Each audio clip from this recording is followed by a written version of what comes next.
Eu faço o quê? Eu converso com você? Se você quiser, senão a gente pode ver se tem mais perguntas e a gente...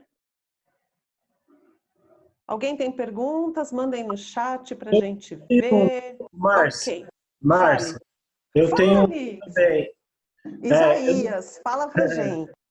Então, eu não sei se a Silvana vai querer te responder primeiro e depois. O que você prefere, Sil? Não sei. Você já tem um, Isaías. Vamos lá, você Manda fala aí, aí. Isa. É bom Tá, que aí eu descanso minha voz mais um pouquinho. tá bom. Bom, como a Márcia, né, eu também queria te agradecer, Silvana. É muito importante, né, ouvir você. E a sua transmissão sempre traz, né, esse rigor e esses encontros assim que, num primeiro momento, parecem improváveis, né? E que às vezes aparece até com um fundo assim polêmico, né? Quando a gente pensa o campo lacaniano. Bom, mas como você trouxe, né, o função e campo, né? E esse retorno, né, que Colette Soler se propõe, né, a fazer, né? Inclusive para pensar no ensino do Lacan como funcionando mais numa lógica de espiral ou moebiana, talvez, do que numa cronologia, né, algo linear, né? E nesse momento do ensino do Lacan aparece algo como o analisante é aquele que fala e o analista é aquele que escuta. Então tem algo aí da ordem do significante, né? Nesse giro que o Lacan faz em relação ao Saussure.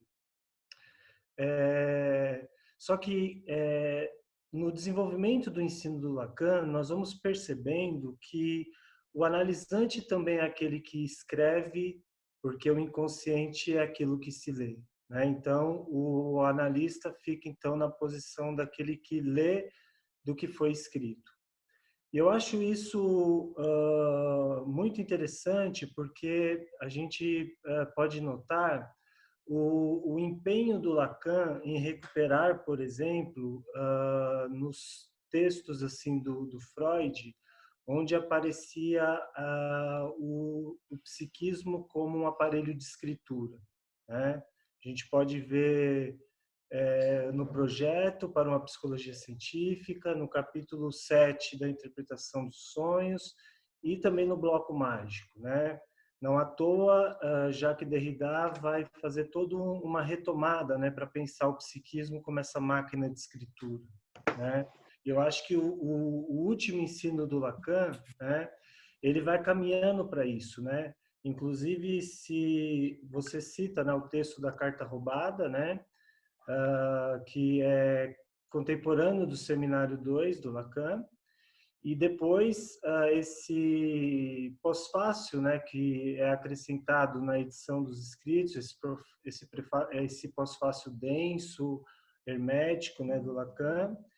E o Lacan retoma no Seminário 18 esse conto essa leitura sobre o Seminário da Carta Roubada, né? E ele vai agora, então, pensar o Estatuto da Letra também, né? Do que se escreve, né? Então, assim, a minha questão é se você concorda que se o analisante está produzindo um texto ali para a gente, você usa a palavra script, né? Mas ele está ali, então vamos pensar produzindo um texto, né? Baseado em todo esse desenvolvimento freudiano. A minha pergunta é se nós podemos dizer que esse texto seria essa carta, né? Essa lettre, que de certa forma é endereçada ao analista, né? E ela vem de certa forma cifrada. E pela arte da interpretação nós poderíamos dizer que essa mensagem volta de forma invertida, decifrada, já que o Estatuto da Interpretação em Lacan toma esse ponto da decifração.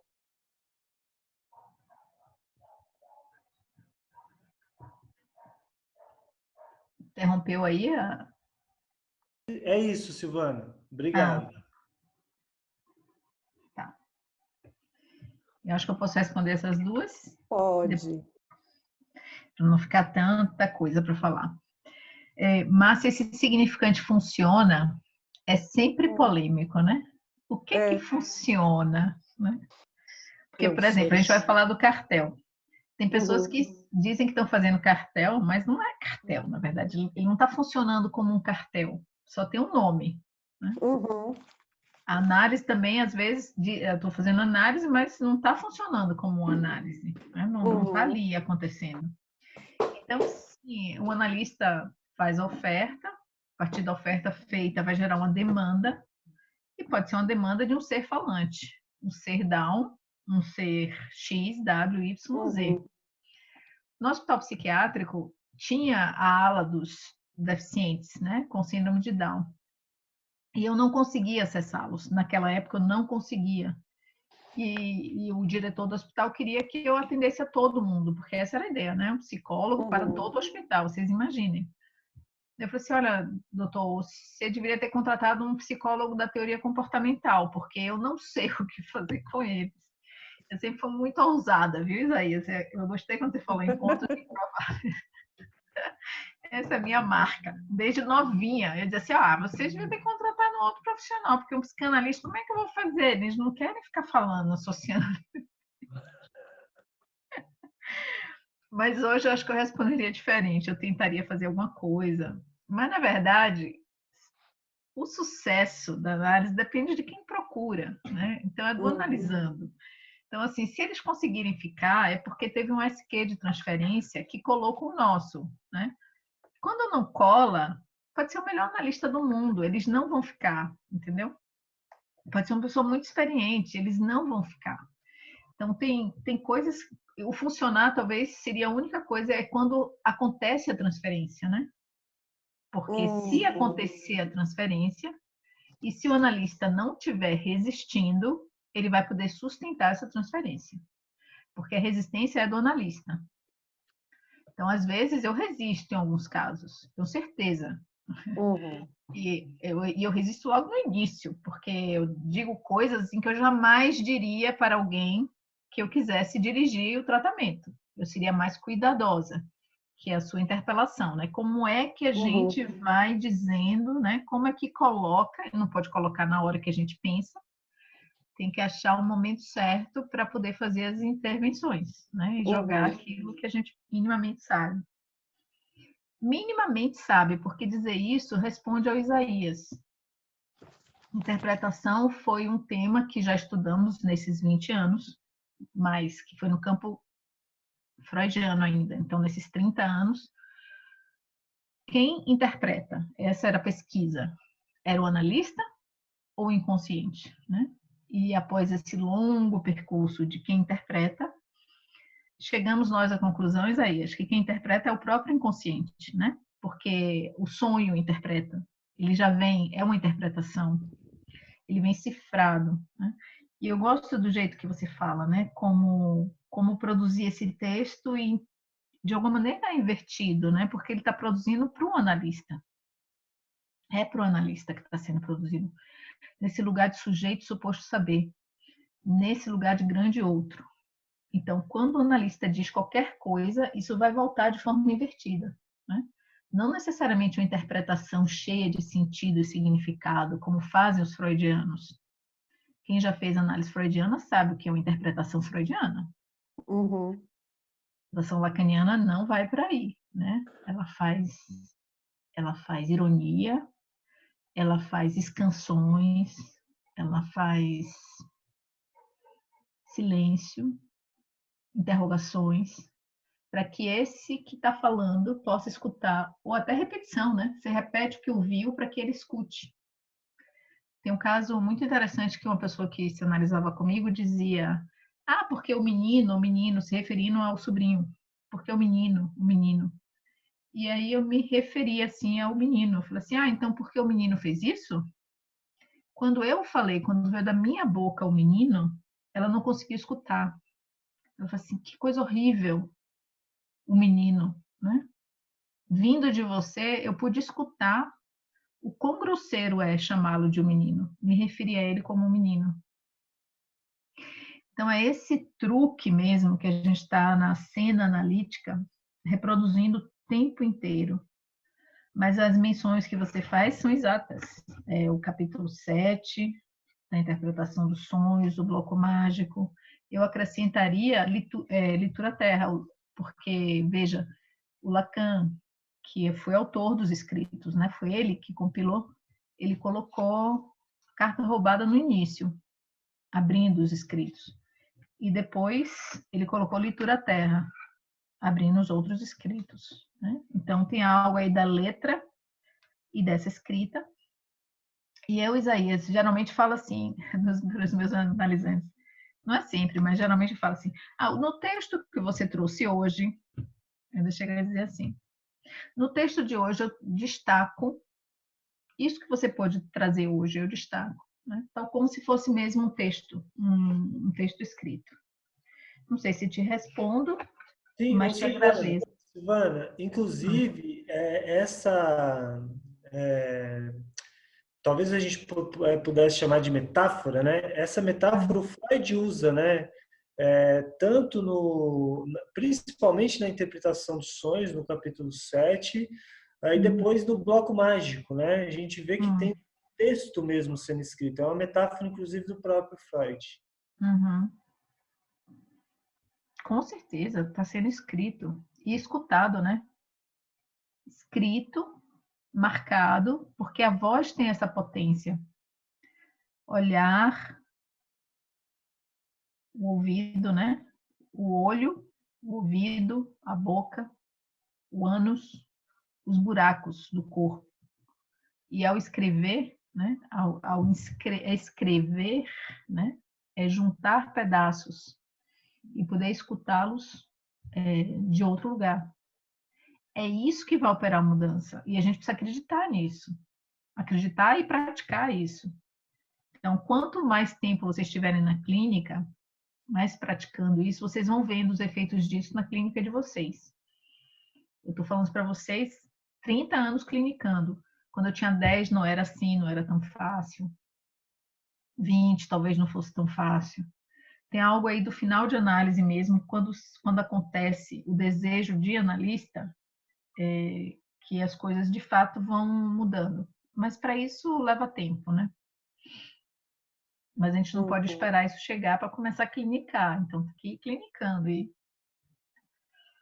errando e acertando no início.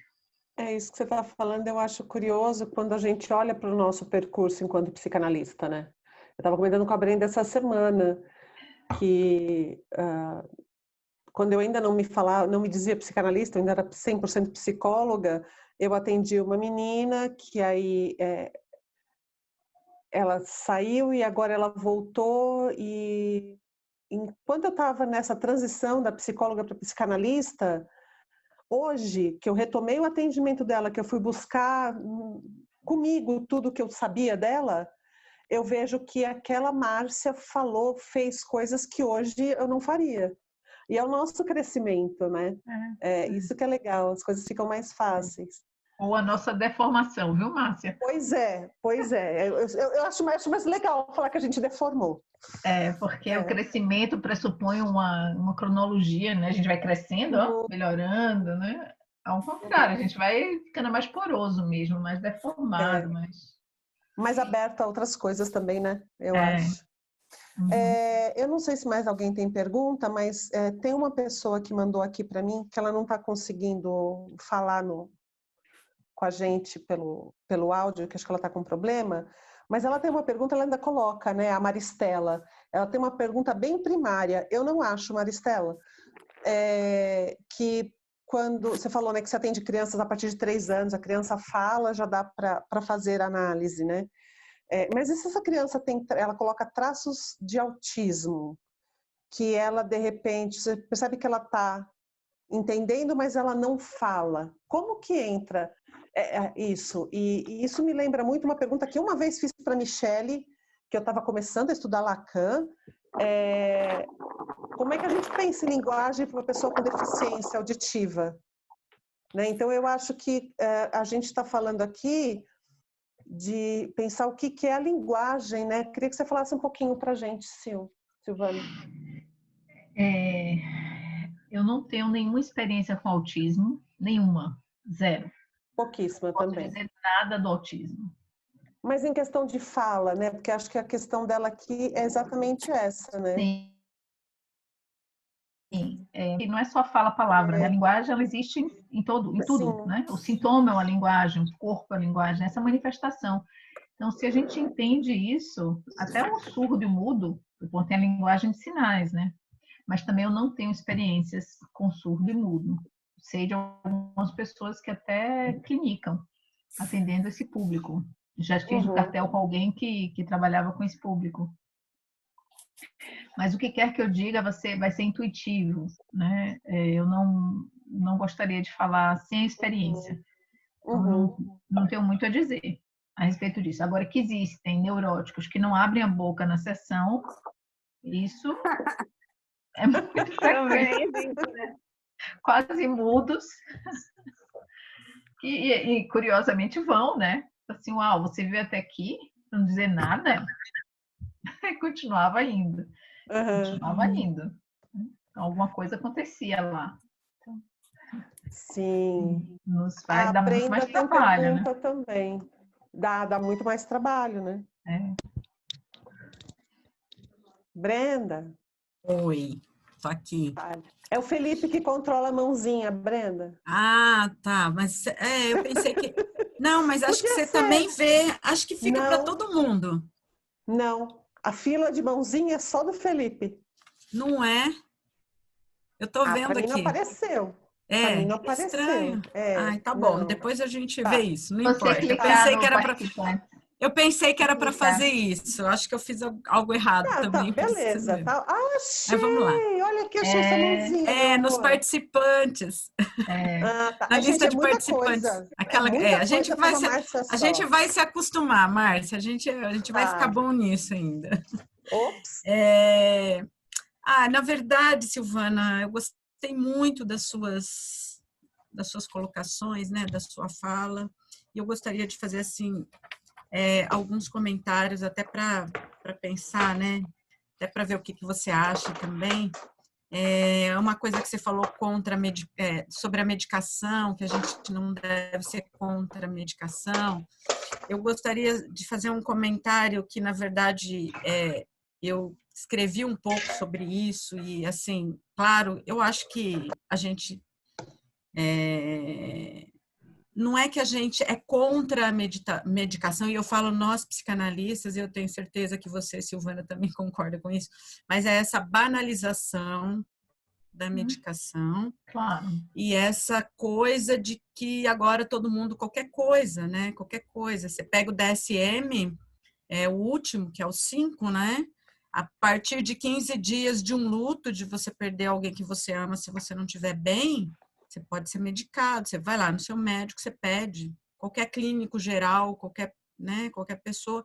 E isso impede você de também fazer o seu luto, né? Então, acho que não é uma questão de ser contra, e eu concordo com você que, em alguns casos, é necessário para dar um tempo para o paciente, para ele poder começar a falar, e eu acho que, assim, é uma questão importante para nós psicanalistas.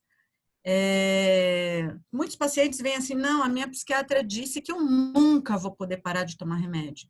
Eu acho essa uma fala tão determinante a respeito do futuro de uma pessoa. Acho que não, acho que a gente tem que ser a favor da medicação quando ela for necessária, né? Enfim, é o sujeito que decide isso, eu acho, mas eu acho que a gente precisa fazer intervenções que levem esse sujeito a diminuir cada vez mais a medicação, porque a medicação é algo que atrapalha o nosso trabalho, né? Em certo momento ajuda, porque às vezes precisa mesmo dar conta de uma angústia, né? De uma angústia muito, muito grave, enfim, é necessário, mas eu acho que o nosso trabalho é fazer com que isso não seja mais necessário, né? Eu só quis fazer esse comentário, Silvana, e eu sei que você concorda comigo. Claro. Mas eu quis comentar porque às vezes fica parecendo claro. que essa banalização toda, não é disso que a gente é a favor, né? Não. A gente é a favor em casos pontuais. Não é para usar Ritalina déficit de atenção. Pois é, por exemplo, as crianças, muito bem lembrado. A gente está drogando as crianças de uma maneira assim banal, né? Exatamente. O que a criança vai fazer com isso quando crescer, né? A criança, como que ela vai lidar com a vida sem a droga, se quando ela era criança ela já foi drogada para não ter que lidar com as angústias dela, né? Não conseguiu com o jeito dela aprender isso. funcionar, né? Exatamente. A criança que tem déficit de atenção, na verdade, ela tem uma hiperatenção para muita coisa. Ela só não consegue prestar atenção que o professor fala, né? Porque é chato. A nossa educação é muito chata. Ela pode fazer coisas maravilhosas com a desatenção dela, né? E uma coisa que eu queria, na verdade, te perguntar, que você falou meio rapidinho, mas que me chamou a atenção, que essas, eu não sei, né? Eu queria até saber de onde veio, né? Porque que você trouxe essa fala, deve ter tido alguma experiência. Você falou dessas marcas indeléveis de crianças que não foram bem cuidadas na primeira infância, né? Queria que você falasse um pouco mais disso, até porque é claro que a gente sabe que todos nós temos marcas indeléveis. Então, eu queria, se você puder falar um pouquinho mais disso. Você falou bem rapidinho, assim, e eu queria saber um pouquinho mais. Mas parece que tem mais uma perguntinha aí eu respondo a duas também. Então eu vou abrir, tem duas pessoas pedindo para fazer pergunta no chat, a Roberta e o Rafael. Eu tinha falado para eles escreverem lá, mas eu acho que Roberta pode perguntar, se a gente puder colocar do Rafael também, porque aí, Silvana, você responde os dois e a gente faz um intervalinho para depois voltar no espaço escola, tá bom? Uhum. Fê, Roberta, pode falar, Roberta e Rafael, tira para o ímpar aí os dois e podem perguntar. Tá me escutando? Sim. Sim. Tinha isso que era para escrever. Não deu tempo. Silvana, eu tô bem no início assim da minha clínica. Eu comecei a clínica pelo AT, pelo acompanhamento terapêutico, e tô há pouco tempo no consultório. E você falou uma coisa que eu queria que você, não é uma pergunta assim, mas eu queria que você falasse mais, que me pegou assim em cheio, sobre escutar além do dito, né? De não levar no sentido literal, e aquela coisa que você foi falando lá, que eu não sei o nome, aquelas letrinhas lá, esqueci já o nome, mas aquelas letras que, tipo, vários números significa P, né? Vários números significa Q, né? Tipo, quando ele tá falando tudo isso, ele quer dizer isso, né? Assim, como que é isso, assim? Eu tô achando muito difícil. É muito difícil. Muito difícil. Mas assim, muito difícil mesmo, assim. Uhum. Não sei o que eu tô fazendo aqui, mas... Não, você tá aprendendo, Rô. Posso falar? Fala, Rafa. Sim? Sim, tá. Silvana, eu acho sempre assim muito interessante quando você traz essa perspectiva da psicanálise, de alguma forma, um certo diálogo com isso que a gente entende hoje, né, como a neurociência, como esses estudos enfim, da mente, do cérebro, etc. Isso me toca de um jeito muito particular, porque eu, durante um tempo, trabalhei numa instituição voltada para diagnósticos neuropsiquiátricos, né, deficiência intelectual, autismo, paralisia cerebral, enfim. E eu queria que você me falasse um pouco, assim, de qual que é a tua perspectiva com relação à psicanálise, em especial a psicanálise lacaniana, com relação ao diálogo com a neurociência, porque durante um tempo eu me dispus a estudar isso, enfim, me aprofundar, e depois acabei desistindo porque, assim, é um campo meio que minado, né? Extremamente polêmico, então você tem alguns lacanianos, por exemplo, o Gerhard, que tem essa proposta dentro do campo lacaniano para fazer esse tipo de diálogo, mas na maioria das vezes, assim, a gente sempre se depara com algumas leituras de lacaniano se colocando numa posição muito oposta, né, a esse tipo de diálogo com a neurociência, E o quanto isso, na verdade, me angustiava na época, né? Porque você até falou sobre um pouco sobre essa questão que a Brenda colocou agora sobre as marcas indeléveis, né? Isso me fez lembrar, por exemplo, um caso que eu atendia nessa instituição, de um rapaz que já tinha em torno de uns 15 anos e que tinha sofrido uma série de violências durante o período da infância dele. Então, assim, violências de todo tipo, né? Físicas, simbólicas, e ele passou, inclusive, por uma experiência durante a infância em que a mãe meio que abandonava, assim, dentro do espaço físico da casa, uma casa extremamente suja, desorganizada, enfim. E esse rapaz foi encontrado umas 2 vezes com uma espécie de parada cardíaca de tantos vermes que ele tinha, por exemplo, no corpo, né? E isso teve efeitos tão devastadores no sentido do corpo, né? Porque, enfim, ele teve uma paralisia cerebral, por exemplo, ele tinha uma série de resultados de exames que comprovavam um déficit cerebral e etc. E aí eu ficava sempre me deparando, bom, o que pode a psicanálise aqui? Né? E que era um rapaz de 16 anos extremamente limitado, pelo menos do ponto de vista cognitivo, e que durante um tempo, inclusive atendendo ele, eu fui entendendo assim, tinha um limite ali para a proposta psicanalítica, de escuta, enfim, de conseguir de alguma forma acolher esse sujeito, e que não era possível, pelo menos não, ao meu ver, não era possível superar, né? Então eu queria que você comentasse um pouco sobre isso.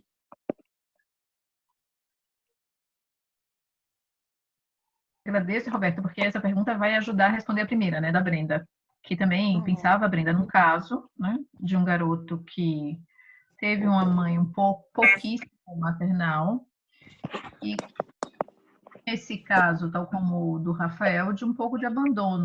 Então, a criança, algumas vezes, era encontrada pelos avós ou pelos tios, com muita fome, com fralda molhada, enquanto a mãe dormia, né, e fazia pouca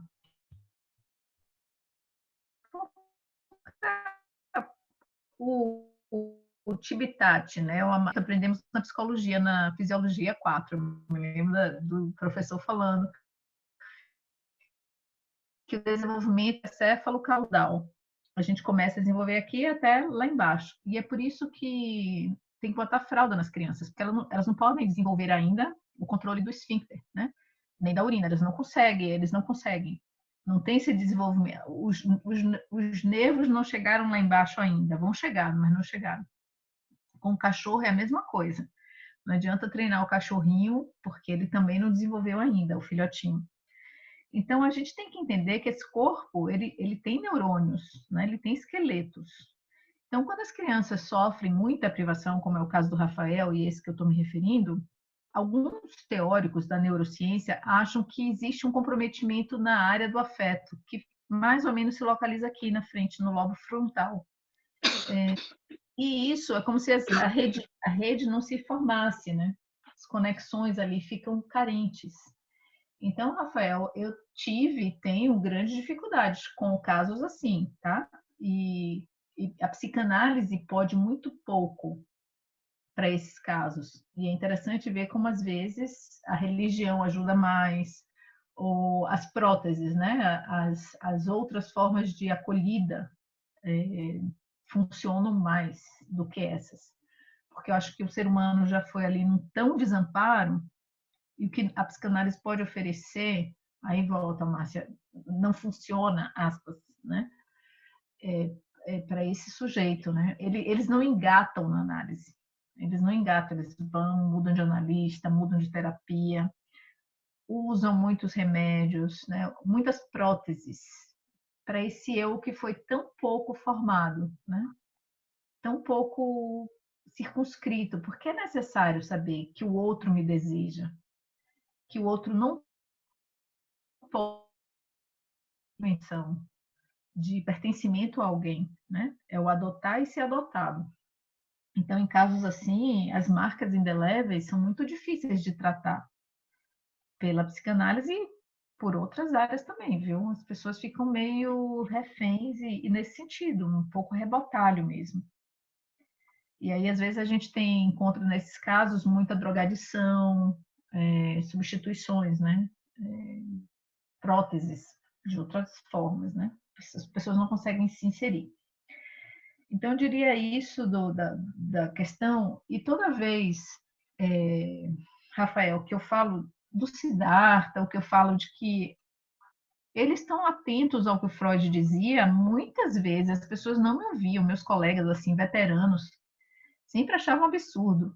É igual, Brenda, a medicação, né? Então, assim, é sempre imediatamente, não é medicação, não a neurociência, mas porque, de alguma maneira, a neurociências também faz disso um instrumento capitalista, né?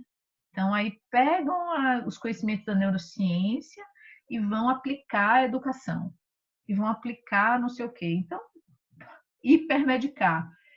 Então, acho que é isso que nós somos contra, né? Eu sou completamente contra qualquer instrumentalização de qualquer que seja, inclusive da psicanálise. Ensinar psicanálise, módulo 1, módulo 2, módulo 3, módulo 4, ano 1, ano 2, ano 3, ano 4. Qualquer instrumentalização que se faça desses saberes, eu acho que é canalice. Então, acho que como tem muito mau uso de algumas ciências, de algumas descobertas, o preconceito é grande, sim. E eu acho que é isso, né? Poucos aí conseguem, né?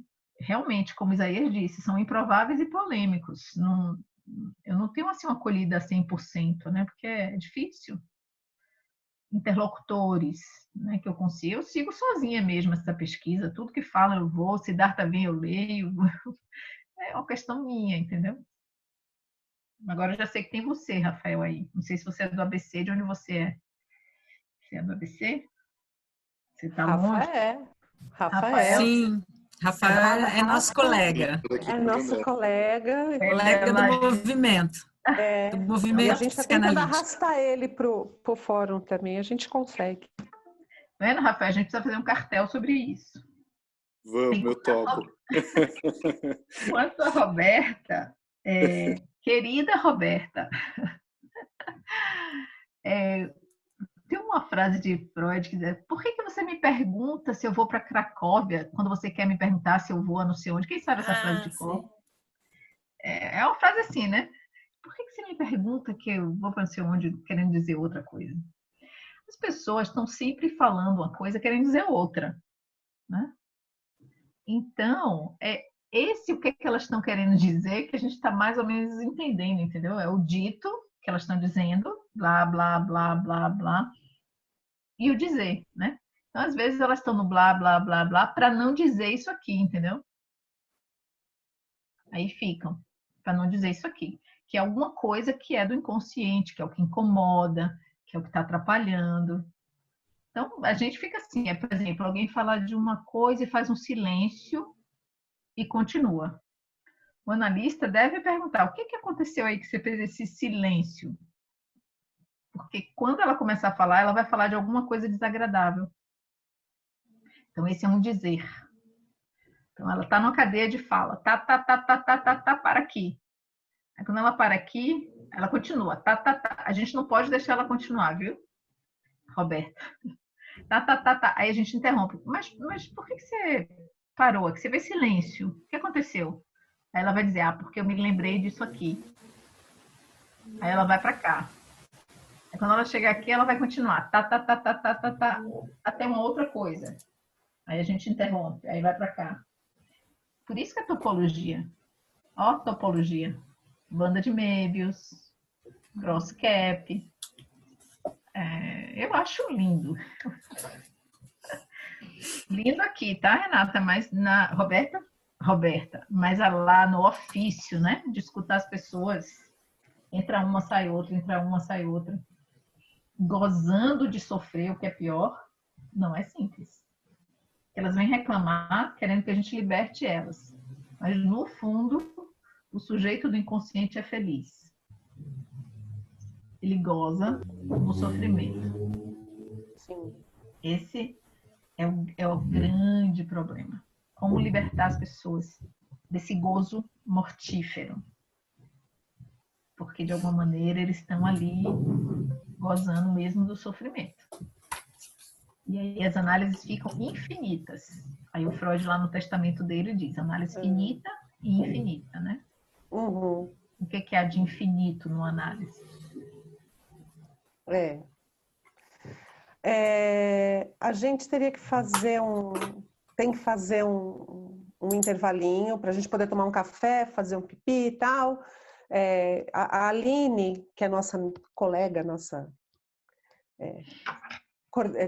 co-diretora com o Leonardo do Fórum, ela está querendo fazer uma pergunta. Eu só vou pedir a Aline rapidinho, Silvana não demora muito, que aí depois da Aline a gente faz o intervalo, aí acabou a pergunta, para a gente poder voltar no Espaço Escola. Aline, fala aí. Olá, boa tarde, vocês estão me ouvindo? Sim, senhora. Muito bem, muito bem. Olá, boa tarde a todo mundo, boa tarde, Silvana, obrigada aí pela sua fala, né, como todos, vou tentar ser breve, né, sobre esse tema, né, da conversa entre a neurologia e a psicanálise, né. Tempo atrás eu me deparei com vídeos sobre neuropsicanálise, que parece que é uma área aí que a galera está estudando, né, então achei bastante interessante, assim, um diálogo e no mínimo curioso, né, de como isso se dá, né.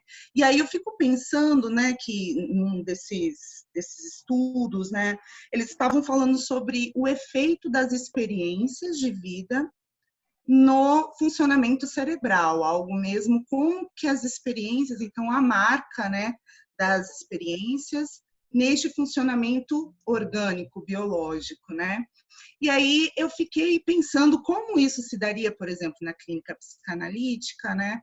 Que nesse estudo, por exemplo, se diria que para que nós tivéssemos um funcionamento comportamental, inclusive, né, que dependia dessas experiências, né, ou seja, as repetições, se a gente for pensar numa questão psicanalítica, né, como é que nós vamos vivendo a marca do fantasma nas nossas vidas, etc., né?